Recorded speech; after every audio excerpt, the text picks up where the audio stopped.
to a Third Path Live podcast. On every episode, you'll meet thought leaders, role models, and change agents connected to the Third Path community. All season long, we are exploring how you can become a work care champion for yourself, for your family, and for your aging loved ones. And if you're inspired what you hear today, please share the podcast with someone you know and join us again next month. So let me tell you about who our special guests are today and a quick big picture look at what we'll be discussing. All right, so I wanted to let you guys know that as you have heard, Brigid Schulte will be here today, and so is Alan Graham. They are both going to bring some really amazing content to today's discussion. As you've heard, Brigid Schulte is an award-winning journalist. She's the author of Overwhelmed. She's the director of the Better Life Lab at New America, and she's also a parent of 2 young adults. Alan Graham is an assessment counseling coach at ACP Consultants, the author of Lemonade, The Leader's Guide to Resilience at Work, the editor of the Guide to ADHD Coaching. He too is a parent of 3 adult children and 2 grandchildren. So what are we going to be talking about today? In particular, we're going to be looking at the book, The Good Enough Myth by Simone. And we're going to be talking about some of the myths that he talks about in that book, The Good Enough Job, excuse me. And one of the myths that we're going to be looking at is that working more hours makes you a better worker, or that cushy office perks are helping us get our jobs done better. We're also going to be looking at the myth, work can become your family, and the myth, we are what we do, or your work is your worth. And ultimately, Brigid and I are going to talk a little bit about this concept of the myth, the status equals your success. We're really trying to think differently today about some of these myths and how we can push back at how these myths perpetuate overwork and what we can do differently. What I wanted to talk about to begin with is that we're really excited at Third Path how work has forever changed. There really is going to be a future where, some organizations are going back to long hours and on-site work, but a large number are normalizing high-performing hybrid workplaces. This really makes it different and easier for people to live integrated lives. You'll even hear today a little bit about organizations that are normalizing shorter work weeks. And if you think about that, that's one of the best ways to bust open those myths that we have to work long hours to do a good job at work. Hey, Brigid, it's so good to have you here. Wonderful. Thank you so much. It's great to be here. So I wanted to start by that idea that more work means better work. And then we'll talk a little bit about that cushy office perks one. Tell me a little bit about this concept. What do you think about this? More work means better work, and where did that come from? Yeah, it's such a great question because it's really an American phenomenon. And then what we're seeing now, which I think is really dangerous, is that sort of American phenomenon is being exported and adopted elsewhere. So, where did this come from? Well, there's some really interesting research that I came across when I was researching my latest book that I just finished the manuscript for. And it's called Overwork. Like, we're done. We can't keep doing it this way, done with the daily grind and ready for a better way to live. It's really a book of reporting and journalism. But I was sort of pondering that same question, like, where did this come from? When you look at the history of work, with technology, with the, worker movements, with the union, there's sort of been this drive for a couple centuries of trying to get shorter work hours, when we were in the steel industry, that sort of the industrialized world, that's when sort of hours started to really creep up with industrialization to 10, 12 hours a day, 6, 7 days a week. And so we had centuries of trying to shorten those work hours. And then you had Henry Ford, for all of his faults, really kind of coming up with the Fordist bargain, where he cut work hours. He, along with unions, sort of created this notion of the weekend, back in the 1920s and 30s, cut work to 40 hours a week. That was, we enshrined that in law in the 1930s because that was sort of what the research showed you. It was about as far as you could push a manual laborer without them, because we're not robots, without them breaking down or getting injured, or, as you get tired, the research is so clear. You begin to make mistakes. You can't think straight. You make physical mistakes. I think we've all been there. I'm sad to say I have fallen asleep at my desk before, and my head on the keyboard does not lend itself to good writing. So I think we've all been there before. So how did we go from, at one time enshrining sort of a kind of a normalized work week that then became widely adopted? Policy was what said it. If you worked more than that and you were an hourly worker, then you got time and a half. And the idea was that it was a recognition that over 40 hours a week was abnormal, so that you needed to be rewarded for that. However, the jobs that were exempted from that were the salaried workers, the professional managerial class. And so then, what we started to see, certainly in the 80s, 70s and 80s, is this explosion of the professional managerial class. And what a number of people have called sort of this ideal worker culture, or kind of this masculinity contest, that, you couldn't prove your manliness anymore, or sort of on the line, or, being an electrician, climbing up, ladders, and, cutting down trees or whatever. So you began to show your stamina and your masculinity by how long you could work. It became sort of adopted by management. All sorts of management books about, measuring input, as if, these professional managerial workers were still in the factory, that somehow the longer you work, the better you were.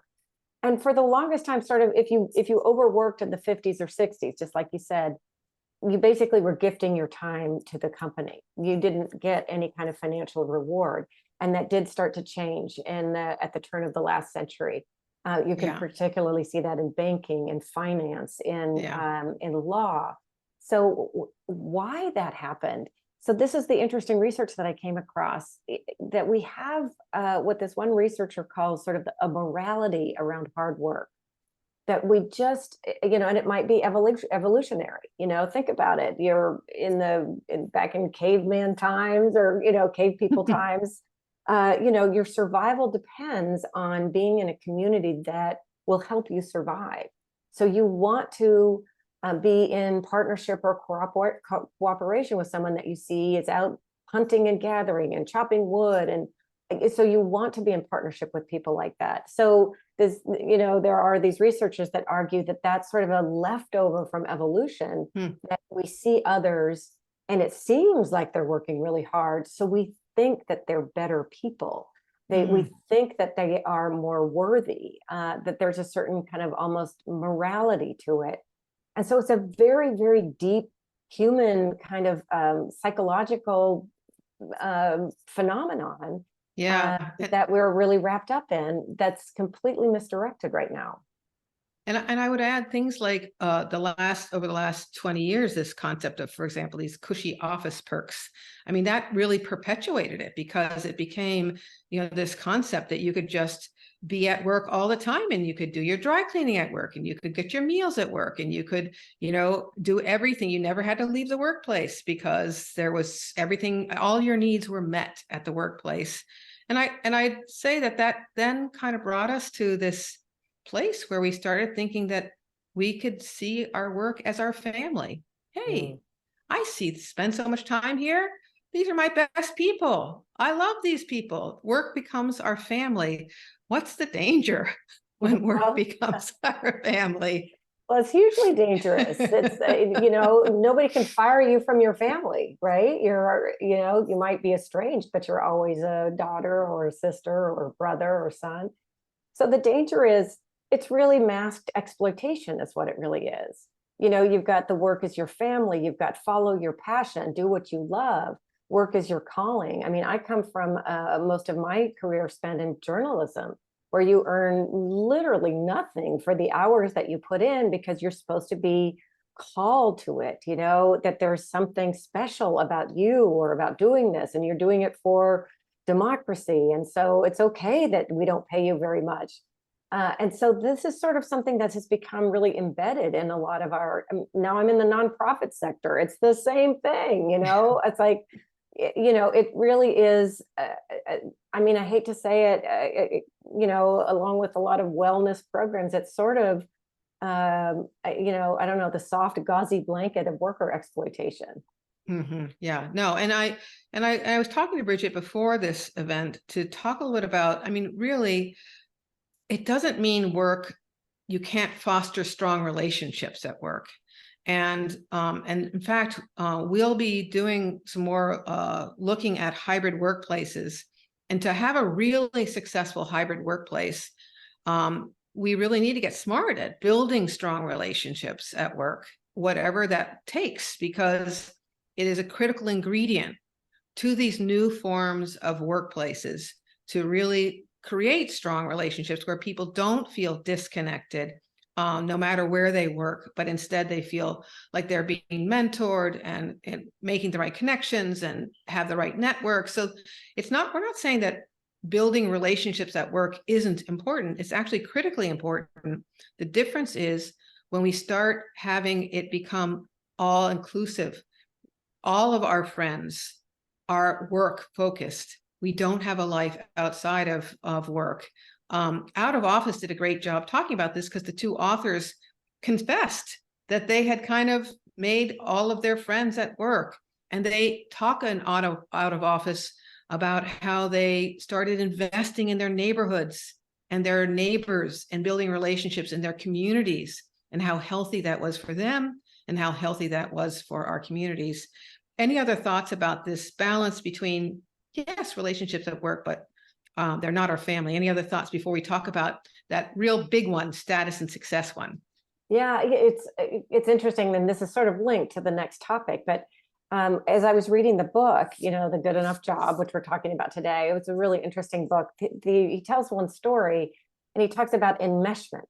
That again, when you're in these jobs where there is status or where it's a passion or a calling, that you can get so wrapped up that you can't imagine who your identity is outside of that.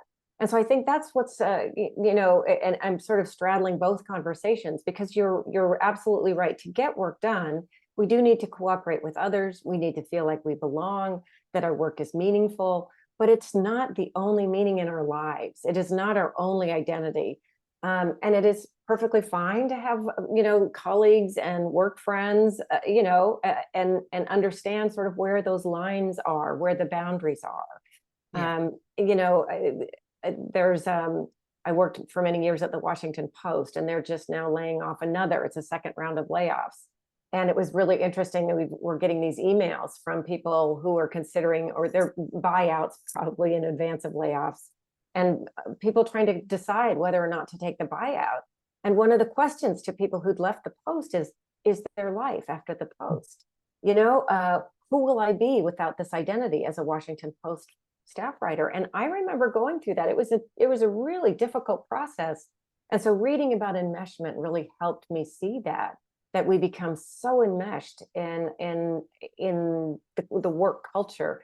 It's really unhealthy for us as human beings, because we diminish ourselves if that's all we reduce ourselves to. And then we can't see how much bigger life is outside of that. And the possibilities, we get a little stuck in that very narrow work-focused approach, which is, again, why I love my job, because I really feel like what we can help people see is that, as you know yourself, when you commit to work and something else, it really helps us not fall into that trap. Well, that's where we want to go next, is this, I think one of the bigger struggles is this idea of status equals success. And it starts way early in our lives, getting into the right high school, the right college, the right internship, and again, we're talking professional careers. There's a whole big world out there that it's probably a little different there, but for professional careers, there's this real sense that you have to do A, B, and then C to keep on moving ahead and getting to the right place. And I do think it has gotten, worse today, partly because of this whole money conundrum, where there really are people making way gobs of money now by working long hours. And so there's this sense that, this overly enormous golden ring that they're reaching for, But what we're also talking about is this ego gets stuck in this, or because if you focus so much of yourself on your work, you do start losing your sense of other areas of interest, and you become very caught up in the world of work and your definition of yourself as work. How do we start breaking this down? We talked a little bit about this before, but how do we start breaking this down? Well, these are really good questions, and this is really good to be part of this community to really think through. A lot of it is tied up to money. We do not have the old social contract is gone. We have so much more precarious work, and that's across the board, not just with the low wage workers. I mean, that's the other thing. Like we're focusing on professional managerial class, but the United States has one of the largest low wage workforces in the world, of advanced economies. I think we're number 5. So there's always been increasing precarity there, but the research is showing increasing precarity in what had been these kind of more stable jobs. So everybody sort of got this edge of anxiety.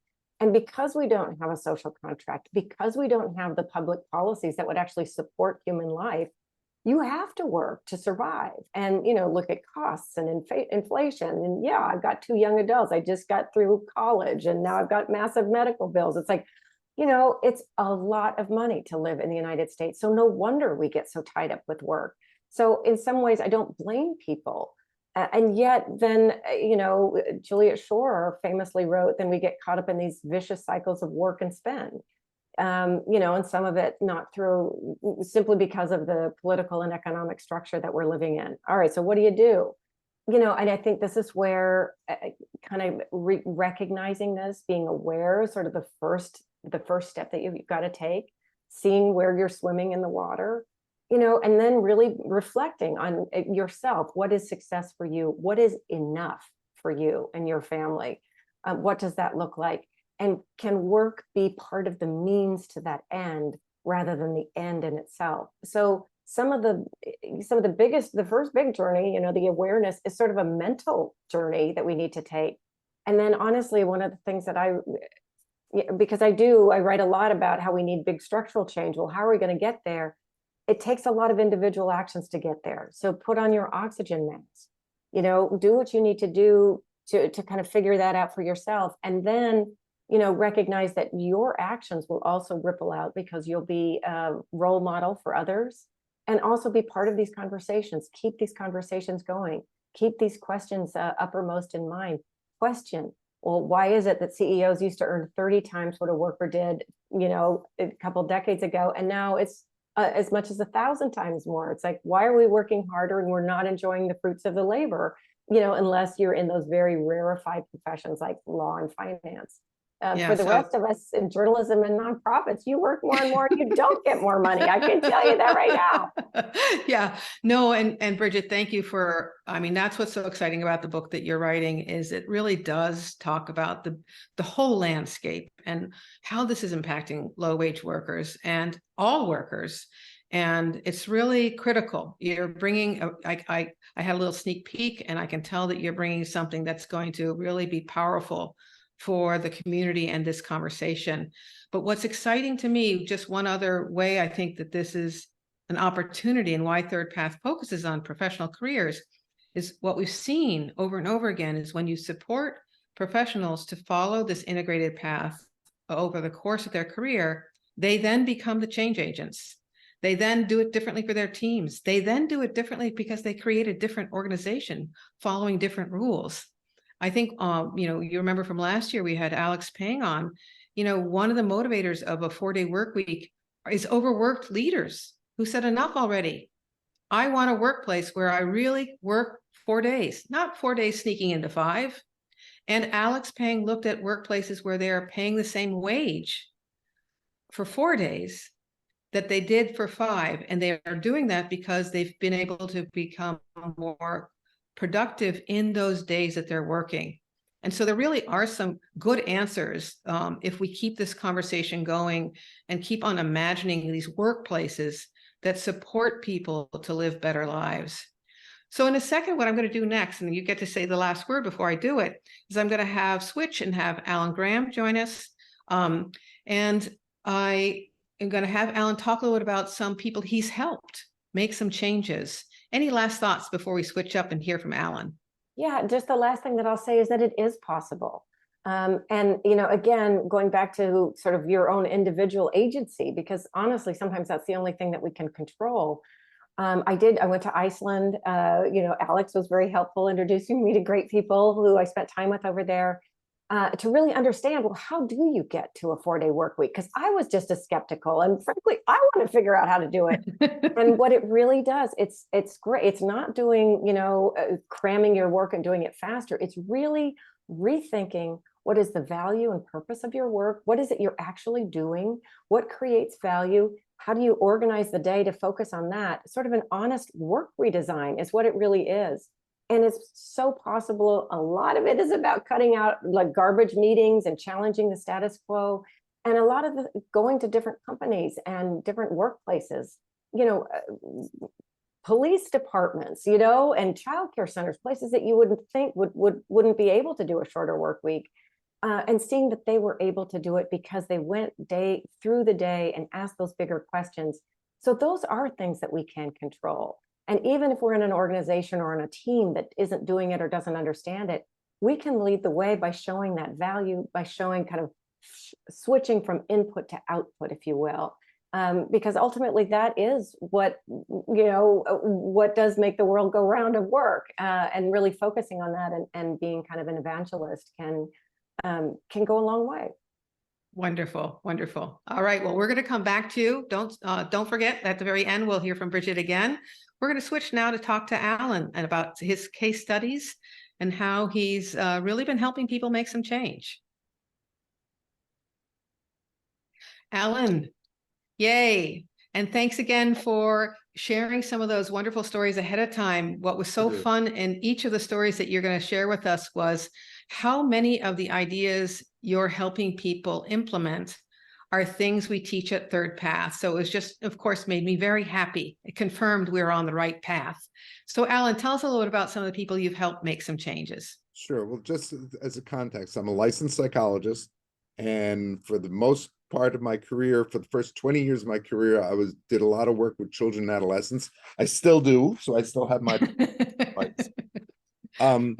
But I also work with executives in organizations as an executive coach and helping them to create a better work-life balance, better work-life fit.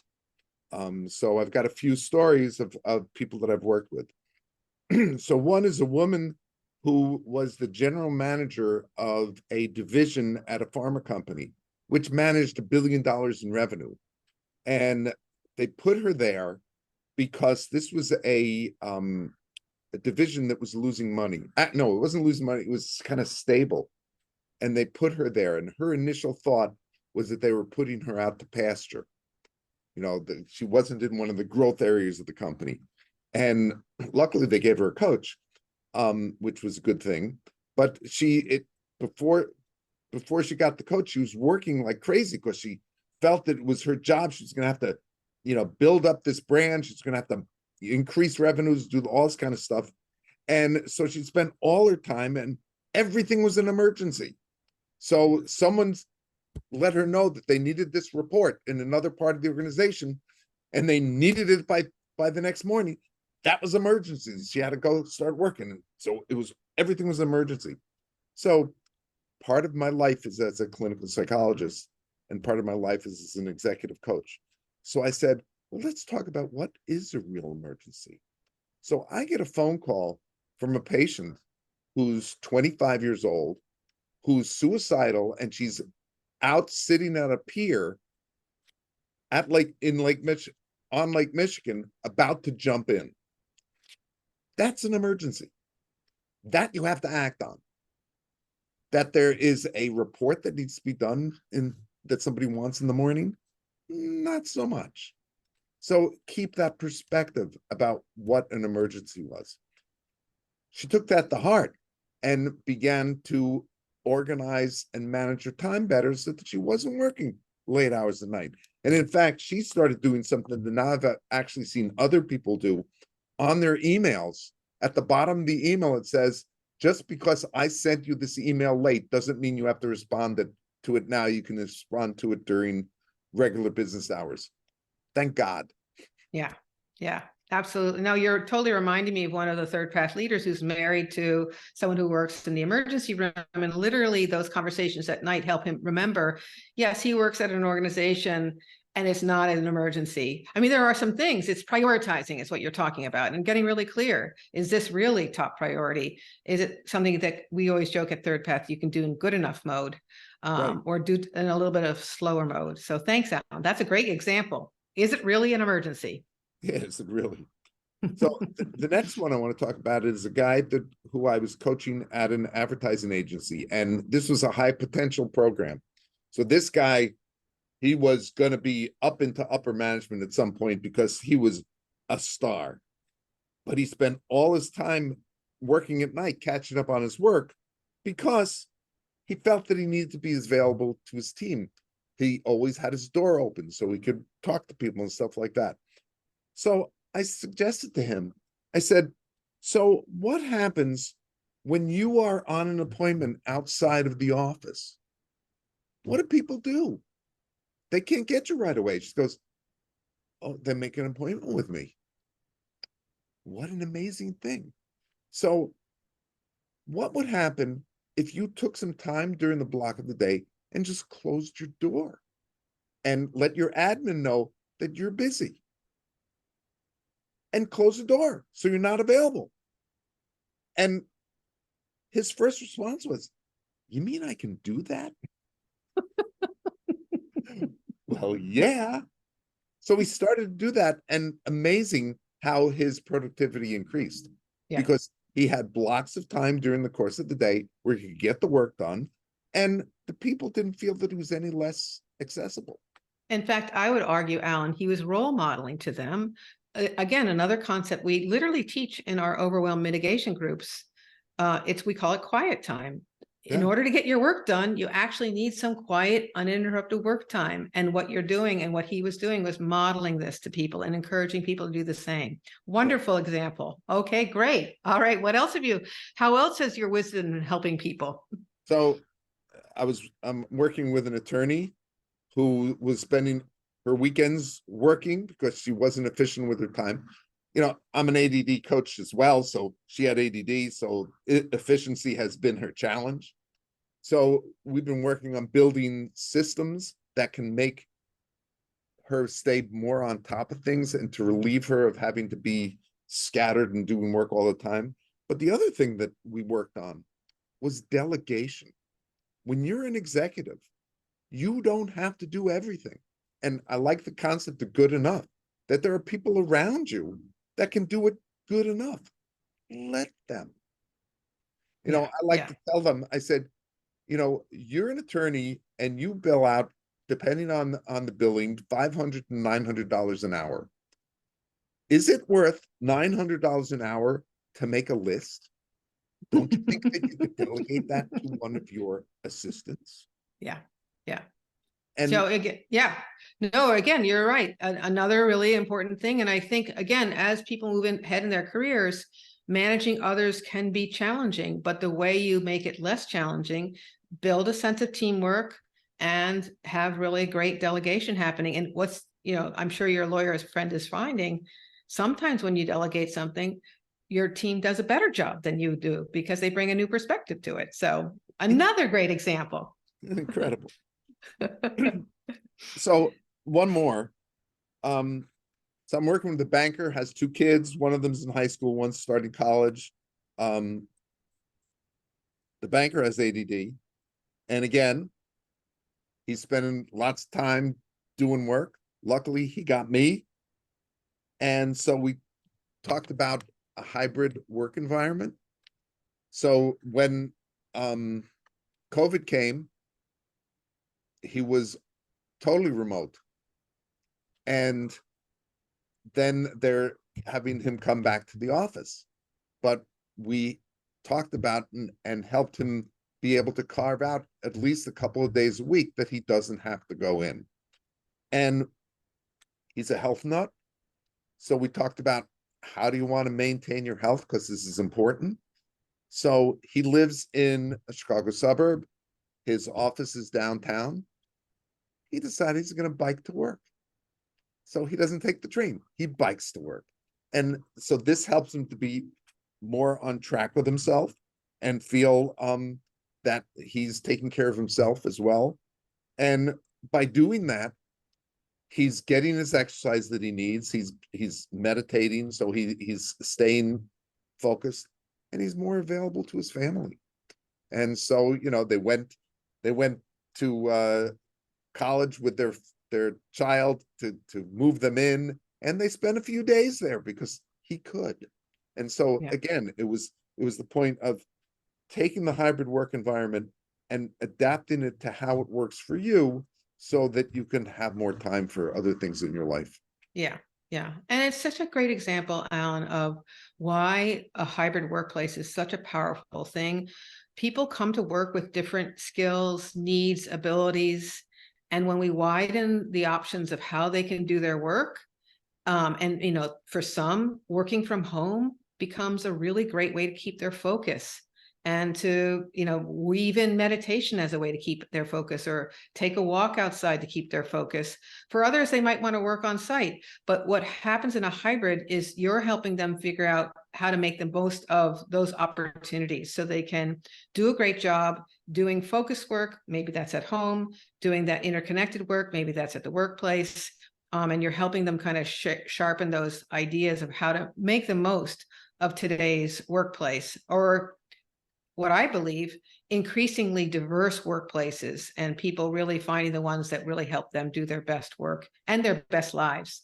So great stories. I just want to share one kind of funny thing, that during the pandemic, I came across this picture that talked about work, that addressed working from home. And this is not what we want to emulate. So it was a woman sitting in front of her computer. This is a picture, sitting in front of her computer doing work, and lying on the floor were her husband and son, who were tied up and gagged. That's not the way it's supposed to be. Well, and the pandemic made it all a little bit more complicated, right? Because we didn't really have some options around where husband and child could be. Exactly. Although my husband and I have both worked from our home offices for our entire career. So, Alan, those are great examples. And there might be one last thought you want to share. I'm going to tell you guys what we're going to do next. I have a special guest, my right-hand person, Melissa Davidson, and we're going to talk a little about how we put these ideas into action at ThirdPath, because we really believe we're showing you what the future workplace can look like when we talk about this too. Alan, any other last thoughts you want to share? So one other thought, you know, listening about money and money being success and all that kind of stuff, that the research in positive psychology has shown that at a certain level, money does not increase well-being. In fact, it decreases well-being. So, you know, that's why you find people who are billionaires who are just as mentally screwed up as people who aren't making that kind of money. You know, once you have your basic life needs met and taken care of, everything else, it's not as important. Yeah. So another reason why those top executives shouldn't be getting paid 1,000 times as much as everybody else, because maybe we could spread the wealth a little bit in those organizations, and they're not any happier anyway. So thank you for that. Absolutely. I couldn't agree more. Really a common theme we see in our ThirdPath community is how people have taken kind of what we call a life-centered approach to finances. What do I want from life? And, you know, really organizing it around that, not around getting the bigger dollar just to get the bigger dollar. Wonderful. I'm a fan of having experiences rather than things. Wonderful. All right. We're going to talk to you at the end again. But next up, I'm going to have Melissa Davidson, my right-hand person, join me to talk a little bit about how we put these ideas in practice at ThirdPath. Melissa, so glad you're here. Thanks for inviting me to the conversation. Well, what's fun as I was preparing for today's event was, if we're encouraging people to kind of set boundaries, understand what a true emergency is, delegate, it takes some skills for that person to understand those ideas themselves, but it also takes a relationship with your boss to figure out how to do these things, how to speak up. Is this really an emergency? Is that a safe conversation to have? And the other part of it is that life happens too, right? So it's not just that work emergencies happen, life emergencies happen. And so how do you create a workplace where people feel it's safe and comfortable to set boundaries, to talk about, is this really an emergency? And by the way, I thought this week was going to go this way, but let me tell you what's going on at home. And this week isn't going this way. So what are some of the things we do at ThirdPath that have helped us create a culture where we can understand we need to get our work done? Life happens. It's never predictable. What are we doing? Well, I think one of the things that I always tell people is one of my favorite things about working for ThirdPath is we don't just talk about the work that we do, we talk about how we do it. And we're very intentional about that. And we need to be, because we need to walk the talk. We're out there talking about work and life integration, and we need to have authentic resources for our community. So we make regular practice of talking about not just what did I accomplish this week, but how did I accomplish it? And I think one of the things I'm very grateful for is the transparency and the safety that you and I have created as a team, so that it's okay for me to say to you, hey, Jessica, I'm totally overwhelmed by this project, and we need to figure out how I might reprioritize my work. Or that second piece that I feel incredibly safe talking about is I'm overwhelmed at home. This thing is going on, and I just can't bring 100% of myself to work. You've made it a very safe place, and we've worked at that relationship. I think that's really, really critical to our success. Yeah. And we were using a word, and she used it again today, about transparency. How do you, what normal everyday actions can you make it so it's transparent that everybody on your team wants to do well at work, and also be respectful of the fact that they want to be successful at home too. And so, you'll be able to tune in December. We're going to be talking about something we call our biweekly update process, where we help people think about how can you understand, like Alan said, what's your real priority at work? Is this really an emergency? So we have a tool, our biweekly update tool, where we do that. But I think something else we do, Melissa, that is worth sharing with everybody today around transparency and safety. We start all of our meetings by asking everybody to share a quick new and good from work and life.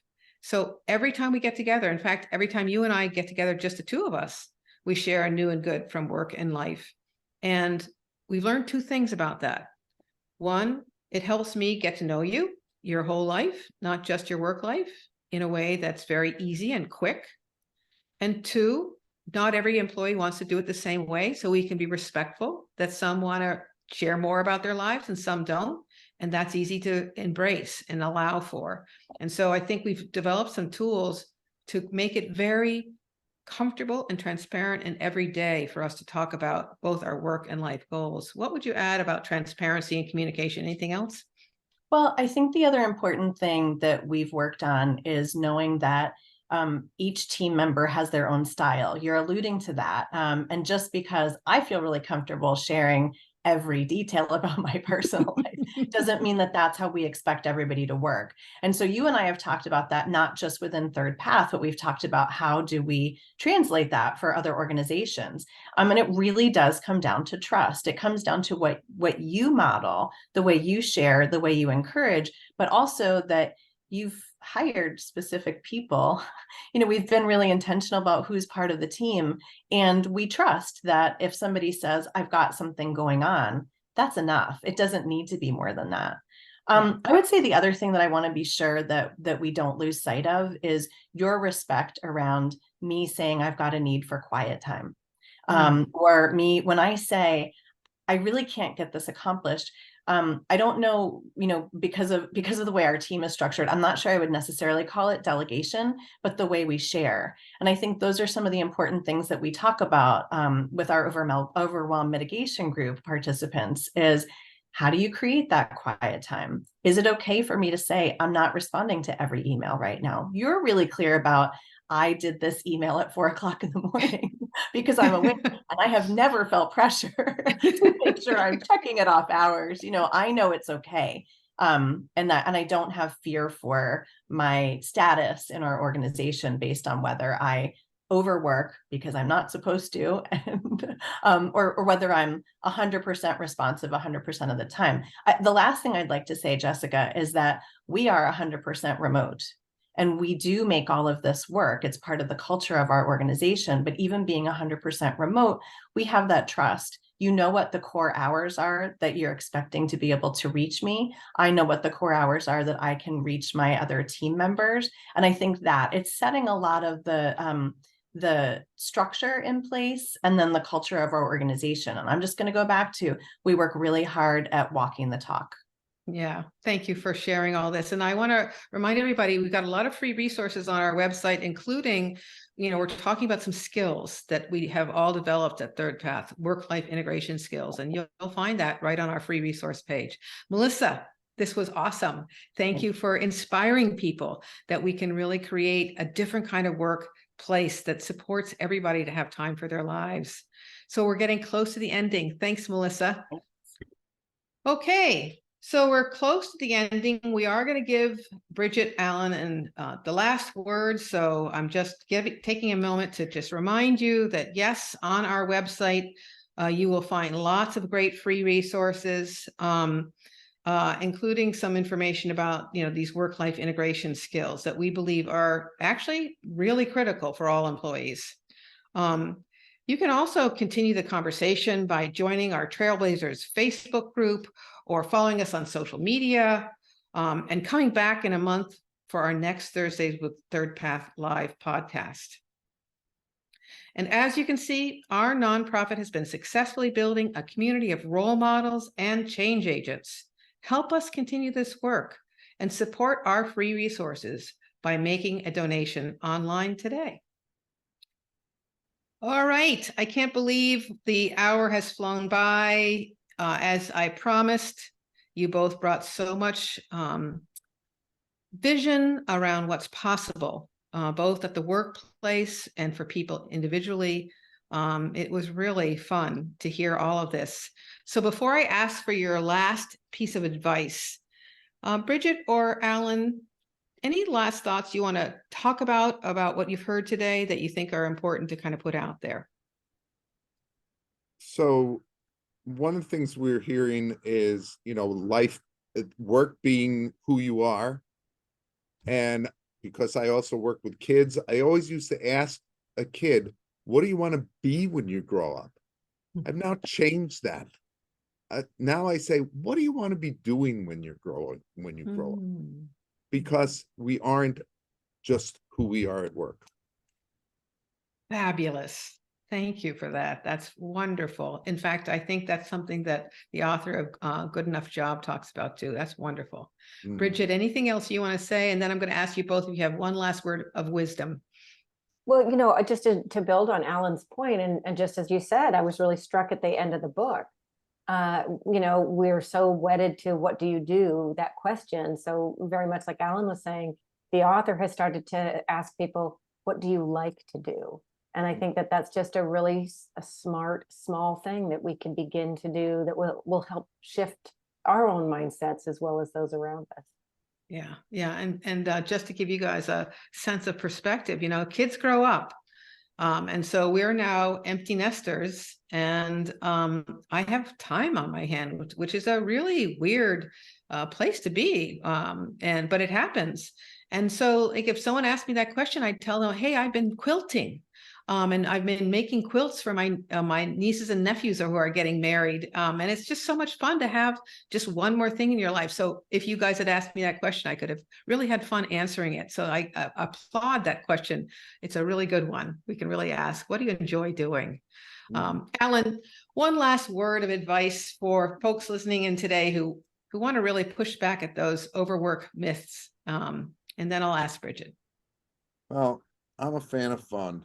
And if you're not enjoying yourself, you got to take a look at yourself and take a look at your life and see what you can do about that. And, you know, one of the things we didn't talk enough about and how to break down that success problem, that success equals status equals success, we need support to make these changes. And we didn't talk enough about that. And Alan is playing a really important role. And we have actually a lot of integrated life advocates in the Third Path community, work-life coaches, couples counselors. We need support to put these ideas into action. So thank you for the work you're doing. We need people who can help people make change. It's hard to make change by yourself. So have fun and get Alan to help you have fun. Brigid, any last thoughts? Yeah, no, I love that. I think fun and play, it's, it's definitely kind of build the muscle of, of your larger sense of self. But I guess the last thing that I would leave people with is just the power of belief, that we tend to believe the stories that we tell ourselves, and, sometimes we don't even question them. And, begin to question the sort of the status quo narratives. Just believe that change is possible and that it can start with you, and that even bigger change is possible. And that was sort of what was inspiring about the reporting that I was doing. But the power of belief, it's one of the reasons why things stay stuck, is because people in power believe they need to be this way.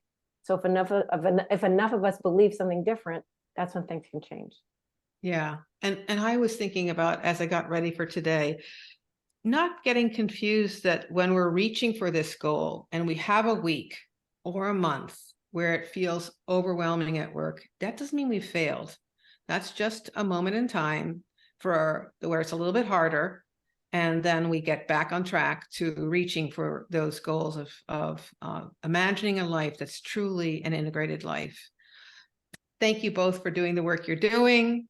Really appreciate everybody listening in today. What a great event.